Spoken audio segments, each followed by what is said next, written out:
Well, hello, hello, hello, and welcome to another episode of the Laughter for All podcast. I am Comedian Nazareth, and thank you for joining me on this episode of 243. I have a great guest for you that's going to encourage your socks off. She's a best-selling author. She's a aerialist. She's just a speaker, and we're going to have a great time with her, so stay tuned.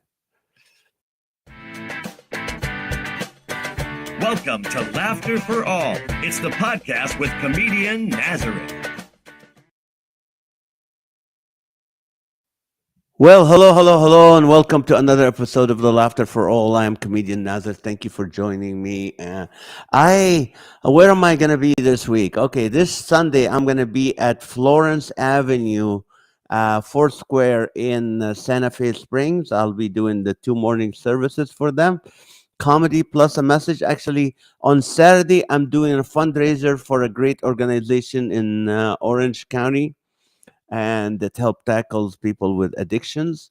So this is a private event, but I just want to let you know about it. And then next week, next Sunday, I'm going to be in Angels Camp, California, Northern California, about 2 hours east of Sacramento by the Yosemite. And I'll be speaking in the city of Angels Camp. Also, the week after Mother's Day, Happy Mother's Day, I will be in Carlsbad, near San Diego. And then the week after, we're doing the Big Laughter for All in Grand Junction, Colorado. So if you are from Colorado or know someone from that area, Clifton, Grand Junction, New Montrose, please come to our Laughter for All podcast. I'm bringing with me Micah Rayner, who's an amazing entertainer. He's been on every Tonight Show, and every night show, and he has millions of followers on social media. Also, comedian Sizzle C will be joining me. So we'll be in Colorado on Friday night, the 16th of May. You want to get tickets? Go to my website or go to our social media and you can get tickets, or go to universe.com/LFA and you can get your tickets. So we'll see you there. Enough of that. I have a new friend, never met in person, but we became friends on social media. And on Instagram, when I read about her, I was like, wow. And she was kind enough to be able to take the time of her busy schedule to be with us. Let me introduce her officially, Jen Bricker-Bauer. She was born without legs, and that would think, uh, life's going to be hard. However, the hand of destiny brought her an amazing adoptive family who gave her one simple rule: never say can't. Wow. We'll talk about that statement and help her forge a life of triumph, not tragedy. As a child, Jen was obsessed with gymnastics, and and her idol was Olympic gold medalist Dominique Mossiano. I think, if I didn't break, or Mossiano. Seemingly against all odds, Jen went on to compete against able-bodied athletes and become a state champion in power tumbling, only later to discover Mossiano was actually her biological sister. Wow. Just like Jen is one of a kind, so is her memoir. It's filled with heart and spirit, as well as her wit, wisdom, and no holds barred honesty. Everything is possible. It's not just an autobiography, and Jen is not just a role model for anybody facing challenges. For the reader seeking inspiration, illumination, and an uplifting life coach to point the way to purpose and joy, this is a book for you. Everything is possible. We'll talk at the end how you can get a copy of that book. And small portion of Jen's incredible story have been featured on numerous news shows, including HBO Real Sports, ABC 2020, Good Morning America, and in over 100 countries worldwide. She traveled internationally with Britney Spears' world tour and appeared as a headliner at the prestigious Palazzo Hotel in Vegas, New York's Lincoln Center, and the Shangri-La Hotel in Dubai. So please welcome my new friend, Jen Bricker-Bauer. Hi. Hi. Sorry to What? keep you holding that long, but welcome to the show. Thank you for taking the time. Thank you. Thanks for having me. Nice introduction. Oh, no problem. So you were on tour with Britney Spears? Yep. Yep. I was. It's kind of hard to believe sometimes.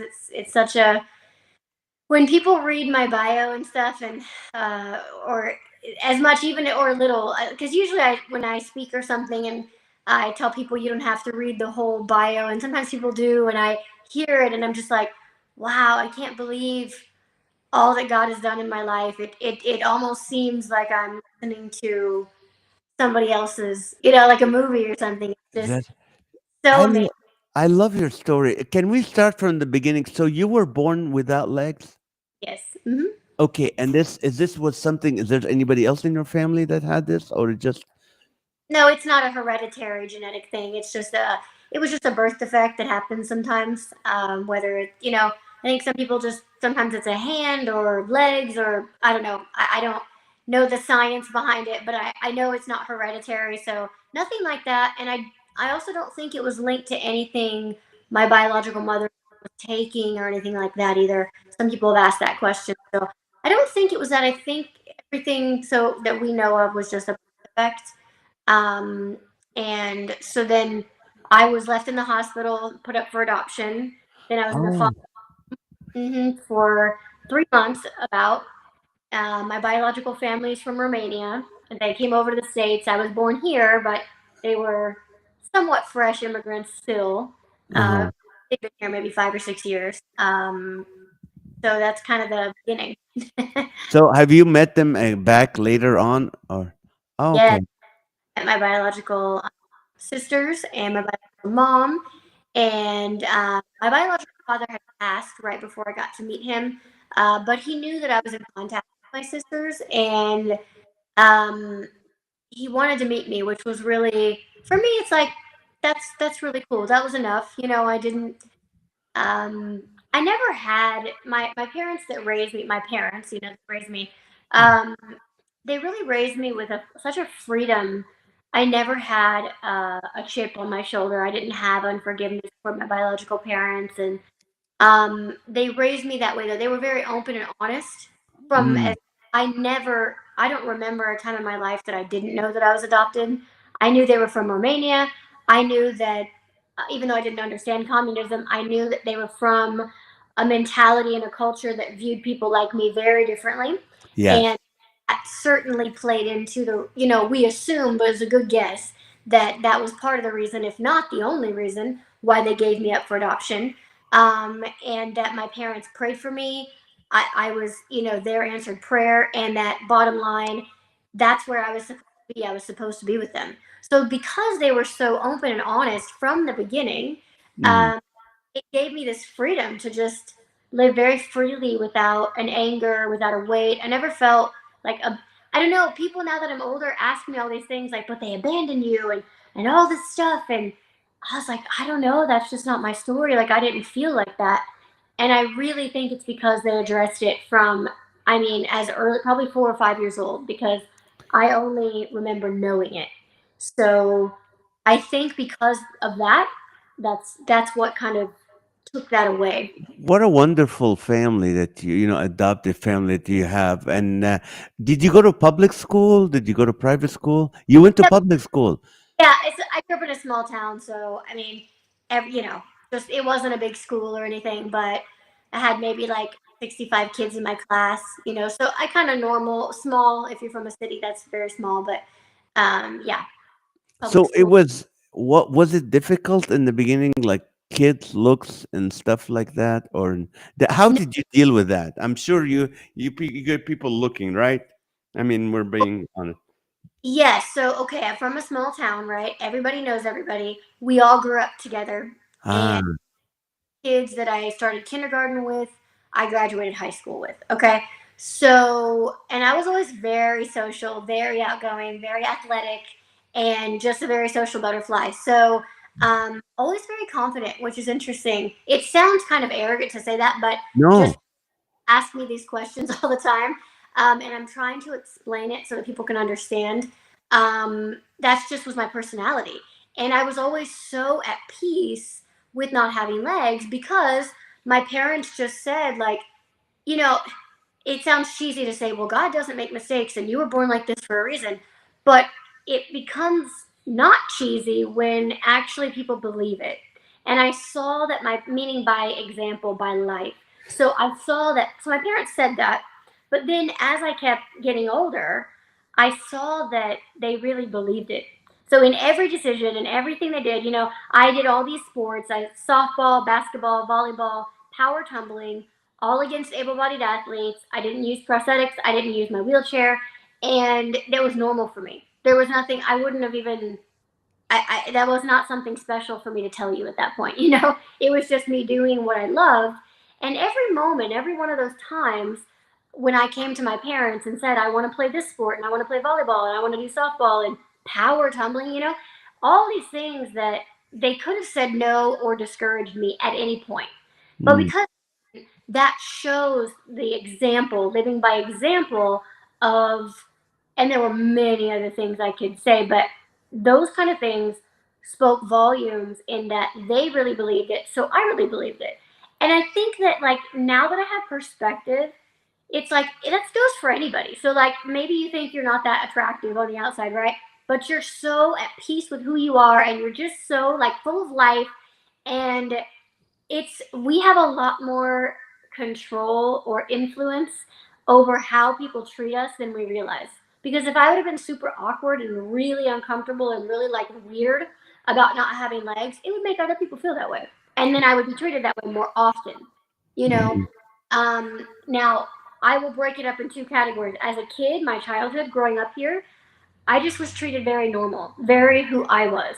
mm. Now, when I got older and started traveling all over the world, performing, being in the entertainment industry, that's a very different story. Right. so, um, yeah, I'll just We'll kind of. talk about that. Tell me about what is power tumbling? What is that? I've never heard So, of that.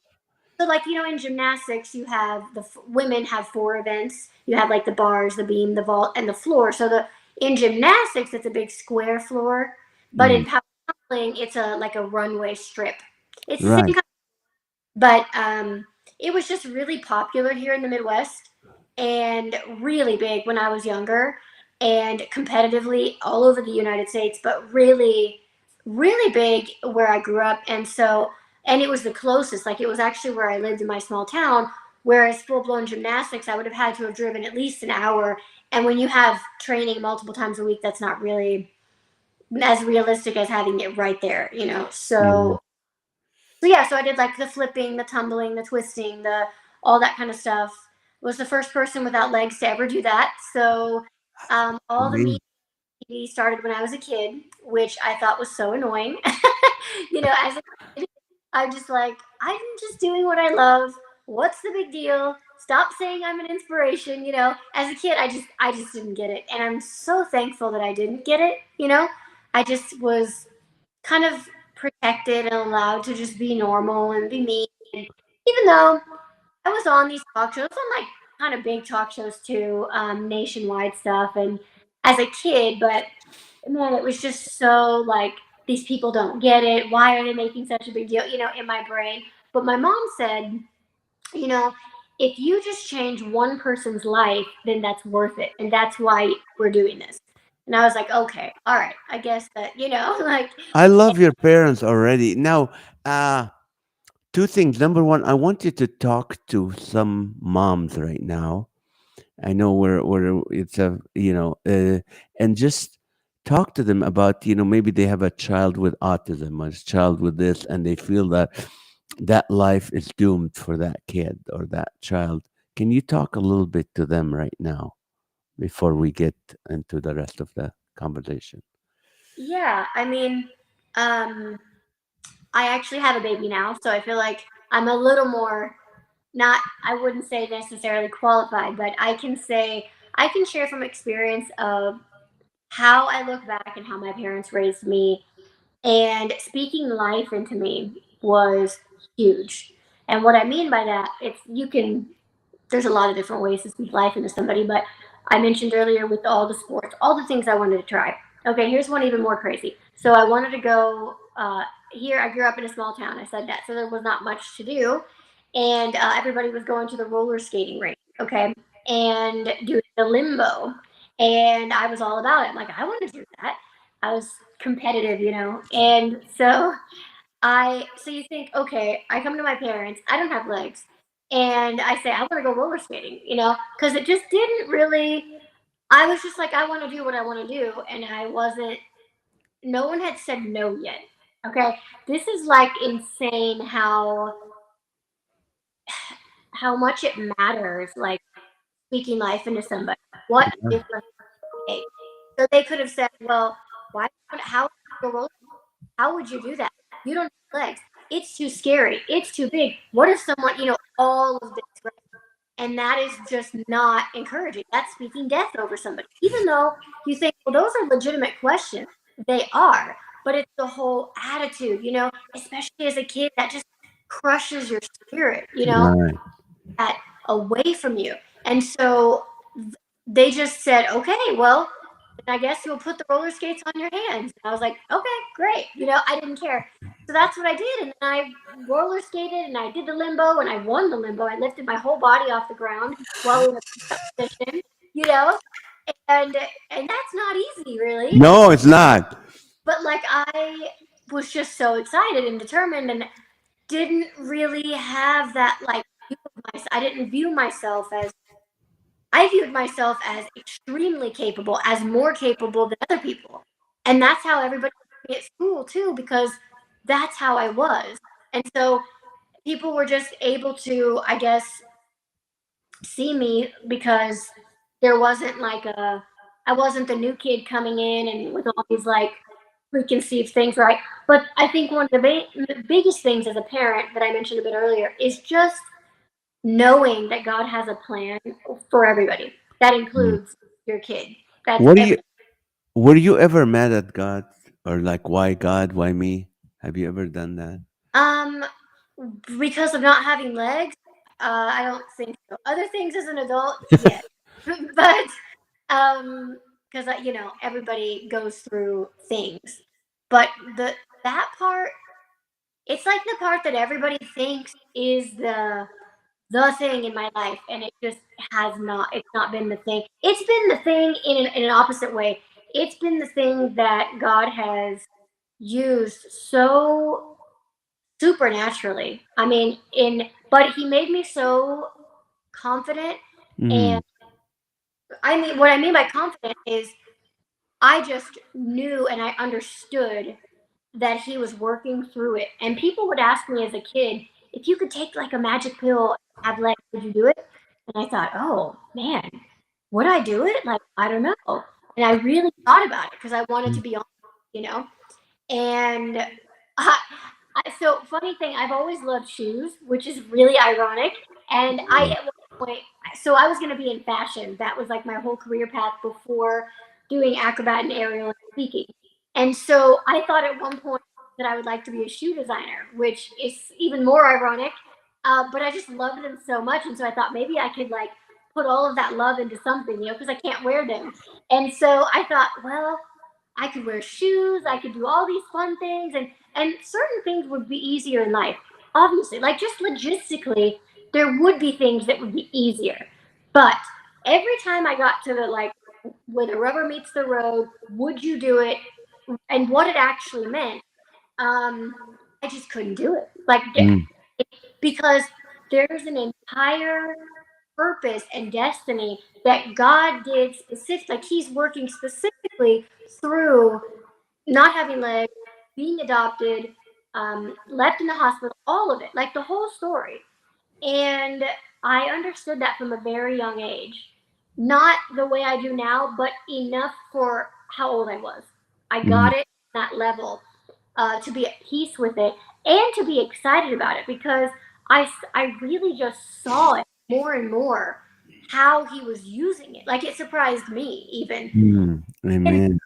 solidifies like, wow, no, this is like, I couldn't just take a pill and have legs because it made my life a little bit easier and then forfeit an entire purpose and destiny that reaches millions of people just to make my life a little bit easier. Like it just didn't make sense to me. So yeah, I think with those things, with that, um I think that was a gift he gave me That's because to be able to do what he's called me to do, I needed that. I needed that mindset to go to be Yeah. able to do all those things, because I had other struggles, but being in Los Angeles, being in the entertainment industry, being around everybody with perfect bodies, Yeah. not with not having legs, but just I wasn't in shape. I needed to get like there's a whole body image thing that's unrelated to not having legs, but still a body, still this thing that really people go through, especially when you're in the industry. You see yourself on camera, you're with performers that are all ripped and perfect six packs, and So I went through a huge body image, body dysmorphia, whole, when I was in the industry. I went through that for a long time, Wow. and And that, that's just one of those things. That even when you are, I wasn't ever really affected by depression things so much, but that got me, and I was my own worst, you know. wow, wow. Now, let me ask you this. I mean, I worked many times with Nick Voyages. Have you met Nick Voyages? Yeah, he wrote the forward for my book. Oh, he did. Good, good, good. And what do you call it? So you decided you're gonna be an I have to say it, aerialist. That you wanted to. Why? Well, so it was so all 4 years of high school and the year after. So for 5 years, I was planning. Everything was set up to go into fashion school for me. Okay, fine. Um, what I loved. And then I moved to Orlando, Florida. I got an internship with Disney World, just a college program internship, and I thought it would be super fun. I'd never been, and I went, and it was I extended the program longer than the initial plan, and then I never moved back home. And so, right at the 1 year mark, when I would have been able to have in state tuition and finish my college in Florida and Uh-huh. then go to fashion school, I met my what became my performing partner. Mm. And I had a crossroads, I had to make a decision. Do I go to continue the fashion path or um, start this new path of performing as an acrobat and an aerialist? And so I prayed about it, and I just knew I could always go back to fashion school. And this Right. was definitely had an expiration date. So started training, and then on trampoline and silks, aerial silks from like a Cirque du Soleil that hangs from the ceiling. And my partner realized that we could really do a lot of stuff together. I had the background of tumbling, so I knew how to flip and things like that. But he was teaching me a lot of new stuff and cleaning up my technique. I had been out of sports, all sports, for 5 years, so I gained weight. I was chubby. I needed to lose weight. I was out of shape. I was 19. Oh, I was 20 actually, so I was just a kid. And so all of that just happened really fast. Like I was in the gym training for at least 5 days a week on top of working 5 days a week at Disney. I was like bruised and purple on my arms, up and down. I was so sore one time. I could barely turn my steering wheel in my car, I remember. Wow. I was so excited and so driven, but it was a lot of trial and error. I mean, so now here I am again in this new thing that we've never seen anybody do without legs. Like, especially on the silks, like you almost every movement. So my partner was 17 years older than me and had been doing this for a long time, but he's like, how do we teach you how to do all these things that I use my legs for, that everybody uses their legs for, right? And Right. constant trial and error and figuring it out. And then, so it was a lot in the beginning, but I was just excited. I was like, oh, I have a very kind of focused, all in personality, that can be good or bad. But at that, it was really good because I just went all in and I was just obsessed. So And yeah. so okay, so the acrobatic where you go hang, he'd hang and he grabs you in the air, right? Have you ever fallen like you said try and error? How is the error happen? Well, you just try. I mean, trying things to see how they work without legs. And it's not, that it's not something that you can just fall. That's not really. You have to train smart. You don't just fall when you're 20 feet in the air. Right. Um, Train things low to the ground. You have a mat underneath you, and you do them so that you can do them 10 out of 10, 20 out of 20. That kind of thing, so that you Mm. are train smarter, not harder. That was our motto. Well, what's the funniest thing that happened to you as an aerialist or as a acrobatic work? Fun thing. Funny. Well, I would say, okay, at first it wasn't funny, and then it was funny. So I the LA Fashion Week, and one of my friends was a designer, and she had a whole runway showcase.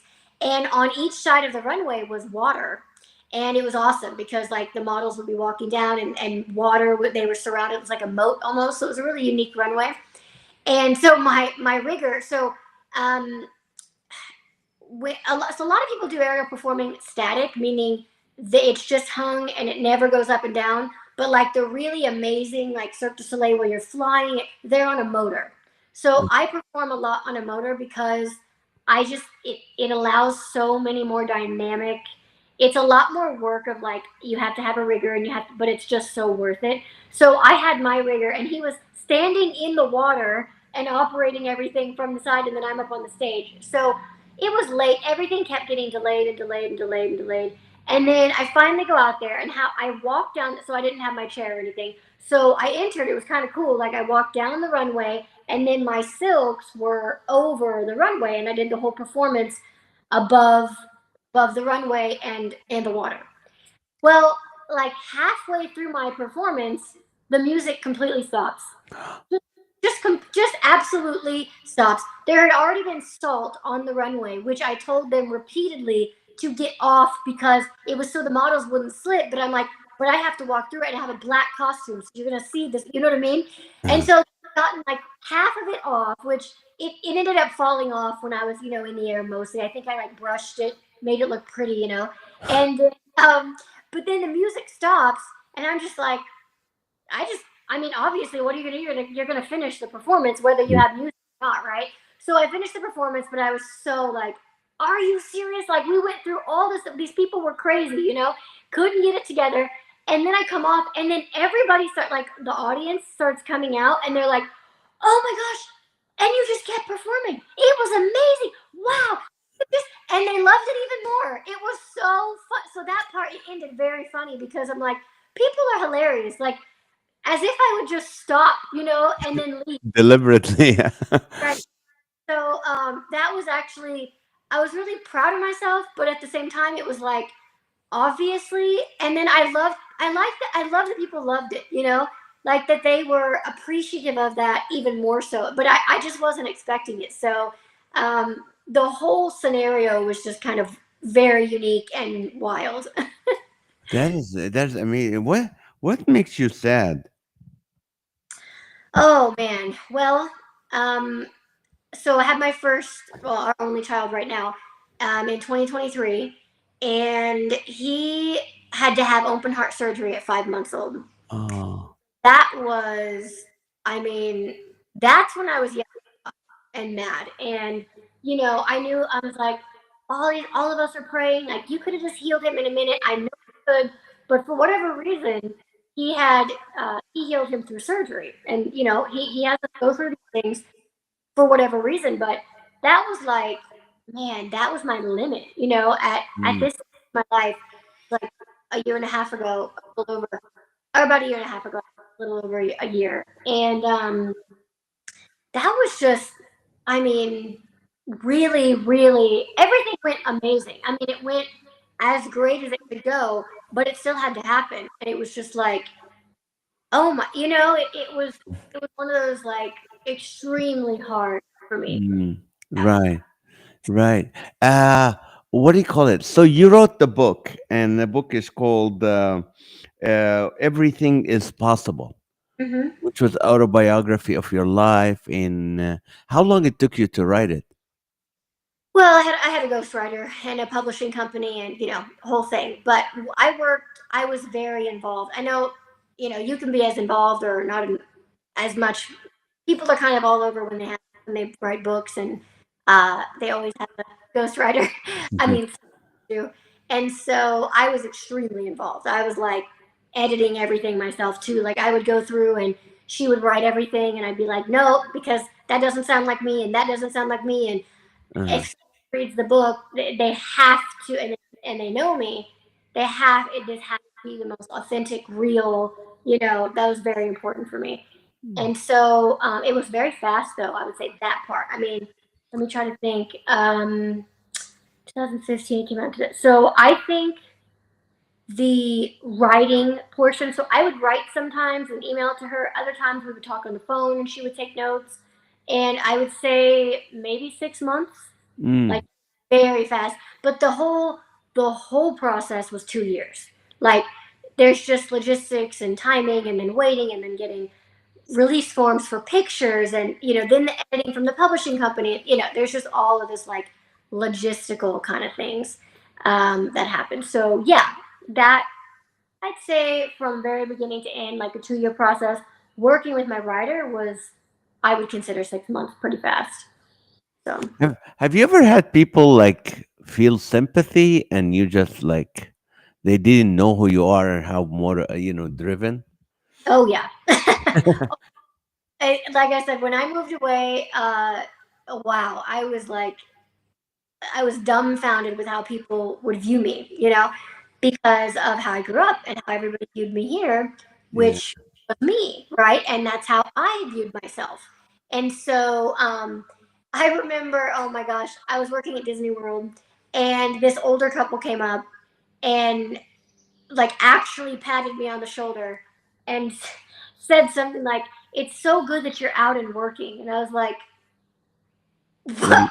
I was so like, because my natural tendency is to like say something, and that's not, God's had to do a lot of work on my mouth, but on that? Yeah. yeah. So, um, it was I'm sure my face said it for me, but still, and they didn't. They actually meant it as a compliment. And then, like, for the first time, people started thinking that I was like a vet, a war vet. And the funny thing about that is that the first time it happened, I had one of the things I wanted to be as a kid was a vet, like for pets, because For I love it. pets, not a vet for vet. Yes. And so the first time someone said that, like, "Are you a vet?" And I was like, "Oh, I actually wanted to."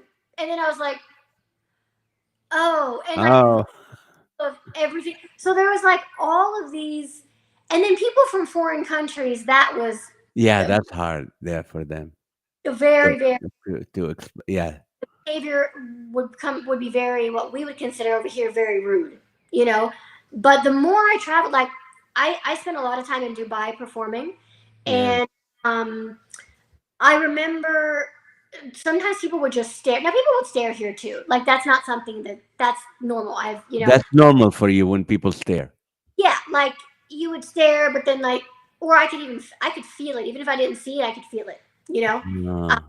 you just grow up with that, and you can. I guess I just developed that, and so then so like over there, they would stare, but when you would look at them, they wouldn't look. They wouldn't look away, like they weren't ashamed. And I was like, what? This is weird. And then sometimes they would just act like, what happened to you? And you think that sounds rude, but then once I was around it more, I was like, I kind of like it actually. Like I would rather you just kind of say what you're thinking and then whatever. I don't care. And so very rarely have I had people actually legitimately be totally rude. And Mhm. now a lot of people have said things that are just, you're like, that was just really stupid. Why would you say that? And it's annoying and it frustrates me.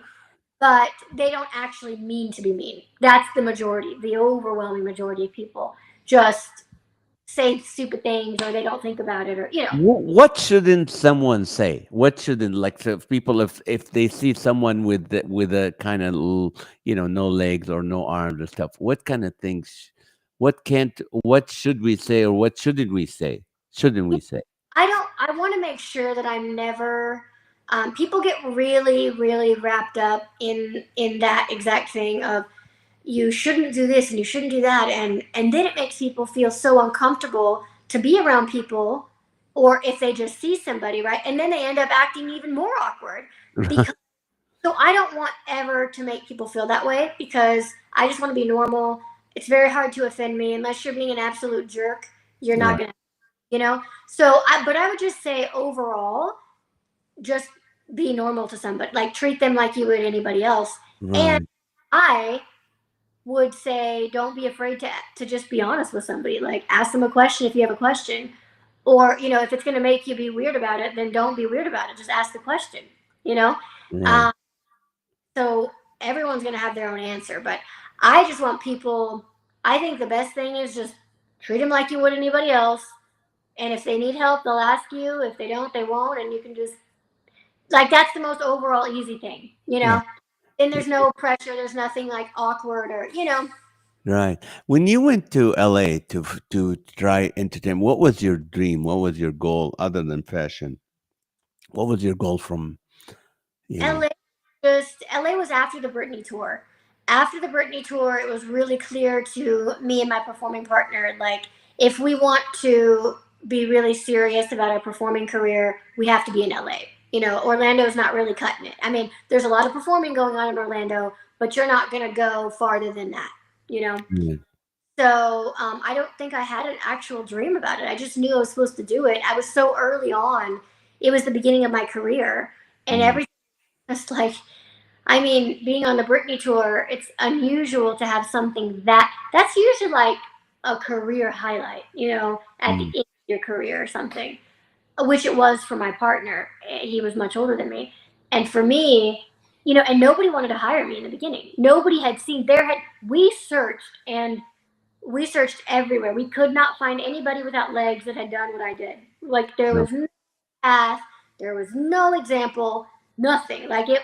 So everybody was like, people were afraid to put me in front of an audience. This was 16, almost 17 years ago, mm, and so it was like everyone's like, people if they'd see video of me bouncing on the trampoline or like flipping, they would think it was CGI.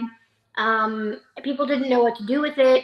They didn't know how an audience would react. So there was a lot of it was like all no's basically in the beginning, and very like, oh, I don't know what to do with this. I don't want to put my neck on the chopping block for you. So right. uh, but it was just one of those things that I knew. I don't know. I knew I was supposed to do it, and I knew people would love it. Because to me, it's like I know because I just had a whole like I did sports my whole childhood. I was on TV like a million times, tumbling, all this stuff. So I'm like, no, I know how people are gonna react. You're just all, I don't know, caught up in your own world, but I know, and also I had prayed about it. So Okay, so what is I had a question, and I normally don't write question, but it was funny. It's like, uh, what were you like when you became an aerialist, or you wanted to do that? Did how long it took you to figure it out? Like, okay, I can do this, and I can do different moves, and what? Because what happened is churches now in the last few years, they hire aerialists, around event Christmas for the yes, Christmas show, and they're always climbing up and down the little curtains, whatever you call them. so But yeah. but you said, oh, I can do this. I want to do this, and is this something you still do now? Oh yeah, yeah, yeah. We travel all over the world performing. We'll be performing in a couple weeks in Florida for some amazing events. Yeah, yeah. So I do that. So it just started. I saw people performing at Disney, not necessarily as an aerialist. I didn't really see them on silks, but I saw them flying and just doing some tumbling and different things and some shows. And I had been out of sports, like I said, everything for 5 years.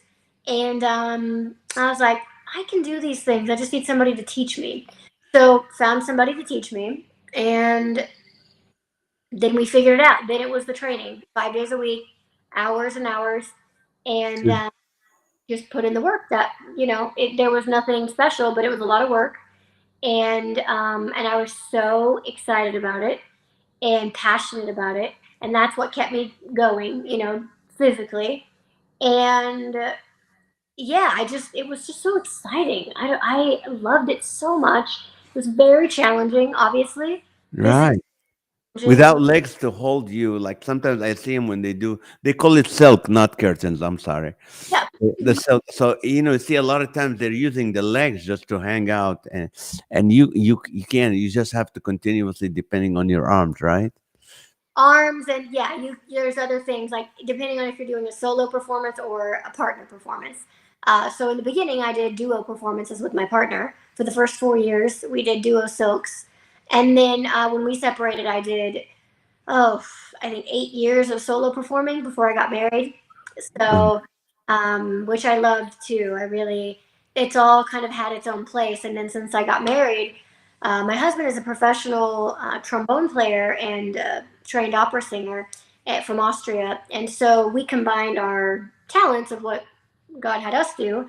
And I taught him aerial, and then we incorporated live trombone playing, and we have a very unique act that we've been doing now for 4 years, I think. So How yeah, how did you guys meet?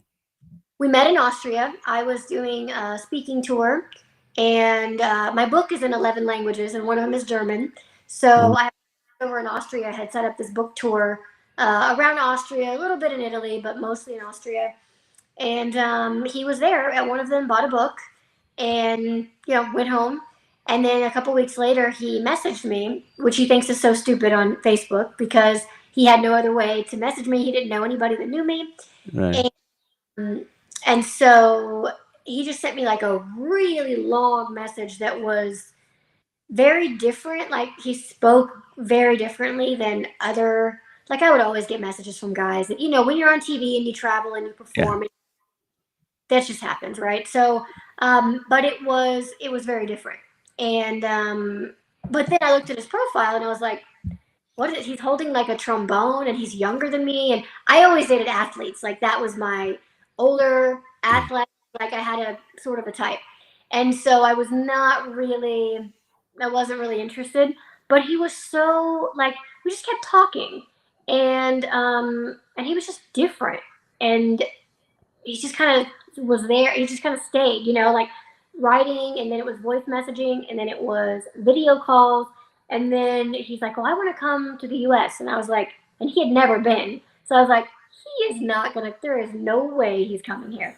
And he actually flew to Good. L.A. I couldn't believe it, and I was like, "All right, okay, well, we'll see." And he was not a Christian at the time. This is interesting. So while we were talking, he was searching. So I was sending him sermons, and he was actually interested in them, and he would ask me questions. So I saw that God was moving in his heart. But still, when he came to LA, it was like, no, we're just friends. There's no pressure. Let's just come have fun. I'll show you around LA. You know. And then the last day before he flew back to Vienna, he went to church with me. It was a Sunday, and he had never been to like a non-Catholic, like a Shoot. regular service. Protestant church. Yeah. Right. So that was really new to him, and the sermon was. I mean, it sounds made up, but and it should when he tells the story, it's better. But it was everything like everything he had been dealing with was essentially and who was God and who was Jesus and all this, right? And literally the sermon was about every single one of those things. He was like in Amen. shock. He was like, where did I end up? Like, how is this happening? It was like, and then our pastor prayed over him at the end, and nobody had ever prayed for him before. So he was really moved by that.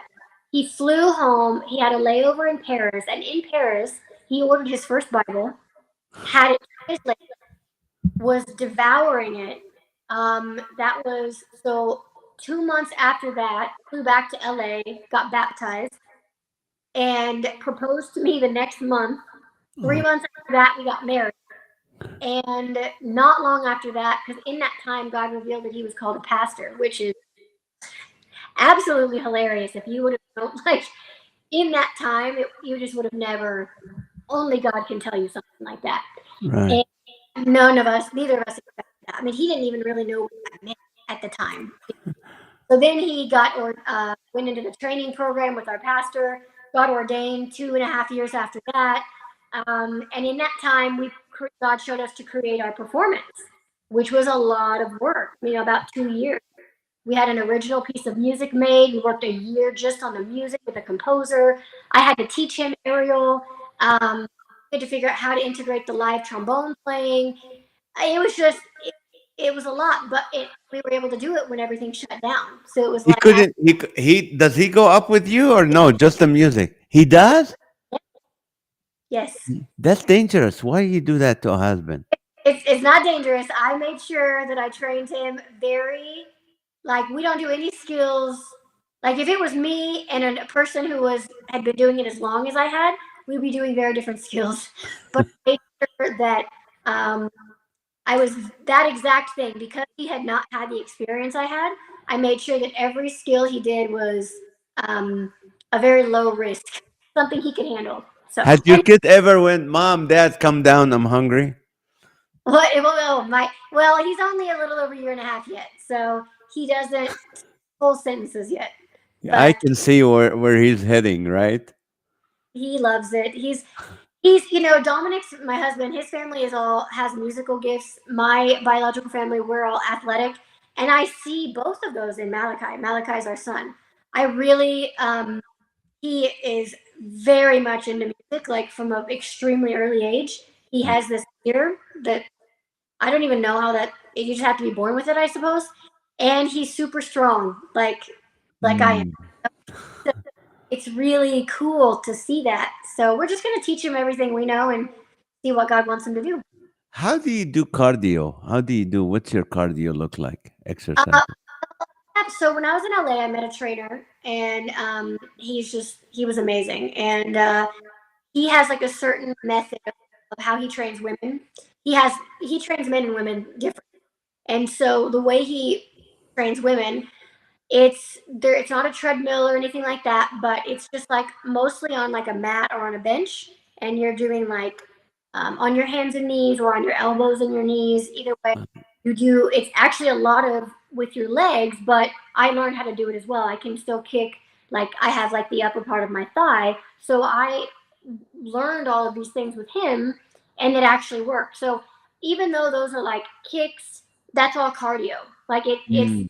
very if you saw somebody doing it, it doesn't look hard, but it's extremely because he teaches you like where like the mind muscle connection and where you should be targeting. So you're not just kind of like doing whatever, kicking, whatever. It's like a targeted. And for me, I had to really focus in the beginning because I was like, okay, so I see them kicking their leg. Where are they targeting? And now in the beginning, I had to ask him these things so that I made sure I was having the same result. And Mm. then I just got now I teach other people to do it. So because it's been over 10 years, like 12 years. But yeah, so all of that is very much cardio. Sometimes I would like bounce on the trampoline a little bit, just like nothing exciting, like literally just low bouncing and Hmm. see how long I could go. Because bouncing is like they say, I think it was like 3 times more than like just walking on a treadmill. It's like insane the amount of I don't know why, but Wow. it's when you do it. Like if you bounce, most the average person could not bounce for 5 minutes straight. No way, way too difficult. And I made it to 30 minutes. I was like, oh, usually within the first 5 minutes, I start cramping really bad in my side. But if you can get past that, then and I have to like regulate my breathing, and it's a mental thing. Yeah, But I ran marathons, so I know exactly what you're saying. You get but once you get over that, the sides are like, I'm gonna die, and you go, yeah, no, you're not. And then, right. so what is your next book gonna be about? Well, it's funny you mention that because we've known for a long time. Like once we got married, I'm like, I know we're supposed to do a book together, but we've been waiting on God's timing. So I just in the last couple of weeks, actually, maybe like the month, we've been talking. Like I really think that it's getting to be time to where, and it's gonna have to. And my first book was before my husband, so that will be our whole story, how we met, his whole testimony, how he came to the Lord, and then Malik. It will probably just be mostly our story because there's so much that has happened, Yeah. but um, we're also very passionate about fitness and working out and eating healthy and being clean and um, that might be in there as well. I'm not sure if that can all be one book.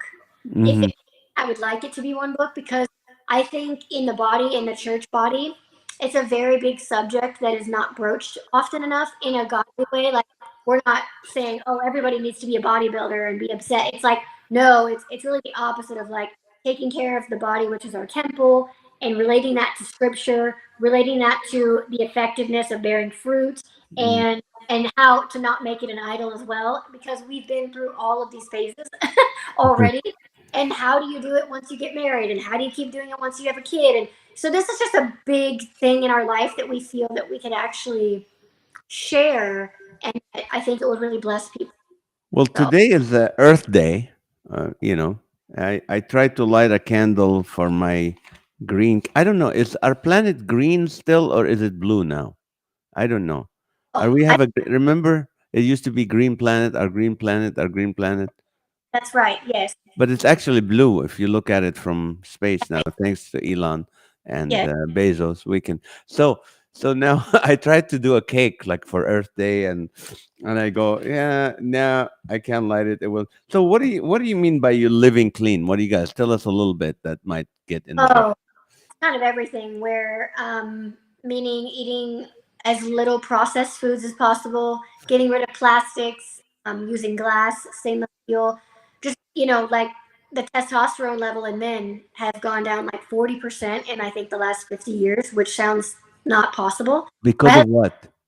well, that's so we think it's from, and other people who are scientists and who studied it uh, have said it's like mostly like phthalates from plastic, so mostly cookware from the Teflon that comes off when you're cooking, Oh, and just like plastic water bottles, plastic food containers, plastic in the clothing. So he tries, especially like the underneath clothing for men and for women, to make sure that if it's not 100% cotton, 95% cotton. Um, these are all infertility rates, and then EMFs. So with like, we don't want to be like sound like we're crazy and going down a deep dive, but this took us several years of just kind of learning this stuff, and then like getting we have a reverse osmosis water filter underneath, because the water, so much of like, if people are on birth control or some sort of medication and it flushes down the toilet, whether it's from, for whatever reason, and it refilters through, you're getting a lot of that stuff is actually coming out in tap water. It's just wild.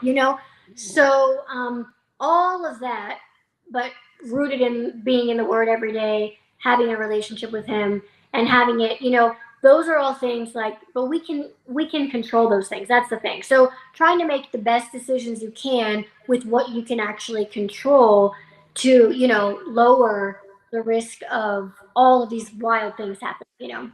yeah. This is funny. I write every day as I try to get jokes, but this is what I wrote this morning. I said, what do you call it? We have mother. No, no. Okay, it's a water. Like we take the water from the ocean, and what we do is we take that water and we uh, the what's the word I'm looking for? Where we Oh, I think you paused. desalinate it. Desalinate, is it the desalination process where we take water and filter ocean water, filter it, and Oh, we clean it, and then hello. we put it in Oh no. plastic bottles and we drink it, and then we take the empty bottles and we throw them back in the ocean. Isn't that the right thing to do? Just Hmm. put it back where it came from. You're frozen on my end. I don't hear anything. Oh, Um, you can't hear me anymore. Okay. Uh-oh. I lost it. I lost Jen, so we'll get her back in a second, right here, and she's back with us. there we Are you are. back? Sorry. I think somebody called and it froze, and then yeah. That's fine. You know what? I said we take the water from the ocean. We do the desalination process to make it drinkable. We put it in plastic bottle. We Yeah. drink it, and then we take the plastic bottle back in the ocean. Isn't Yeah. that the cycle of life? No. Crazy. No, Crazy. I know, but I was just trying to find out ways to say how we can, about Earth Day, but it's like obviously it's not working. It's just the basic front. So tell me, how did you come to know Christ, Jen? Yeah, well, I grew up in a Christian home, Okay. but I made the decision when I was 13 to get baptized. I was at a youth Christian conference in St. Louis, Missouri, and there was like a couple thousand people there. And they were given, the altar calls for people who wanted to come up and get saved. And I was like, I am not going up there. That's not, you know. And I just like I was pulled up. I was like, I mean, now I know it was the Holy Spirit pulling me up there, but at the time I was like, what?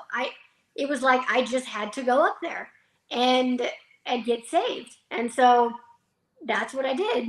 And then 2 weeks later, I got baptized at my church that I went to, and then since then it was just kind of like a growing closer. It was like it really happened in phases, like when I moved to Florida, I it was the only time in my life I didn't go to church for like 2 or 3 years, Mm. and no, nothing happened. I wasn't mad at God. I was still praying. It was just, I was young. I moved to a new city. I had never had to like find a church before. I was living in a big city for the first time.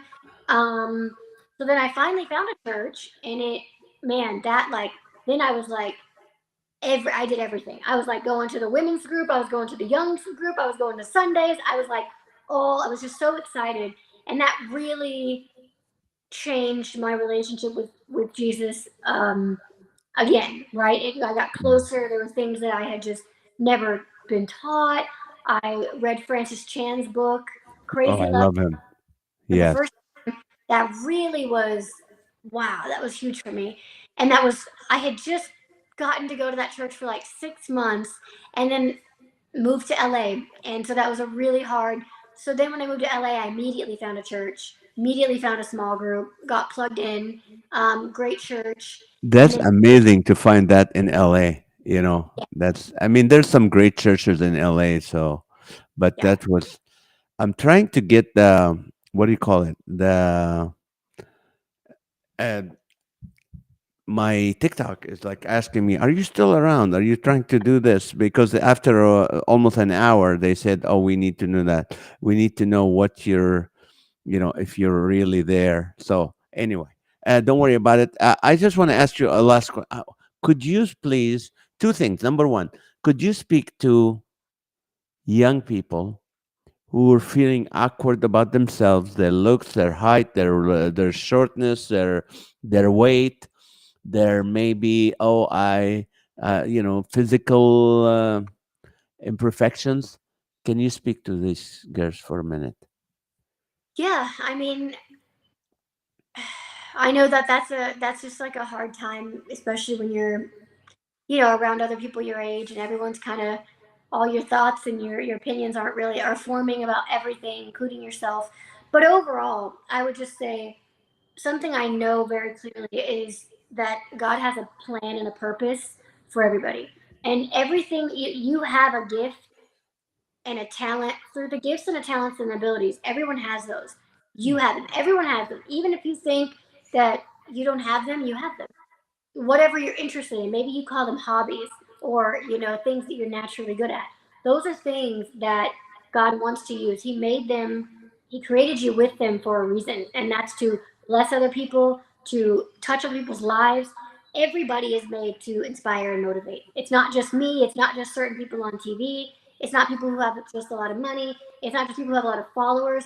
If you believe and you say, you know what, I believe that your ways are better than mine, and that and so I'm going to give you my life, and I'm going to surrender that to you, because I think that what you're going to do with it is better than what I can do with it, right?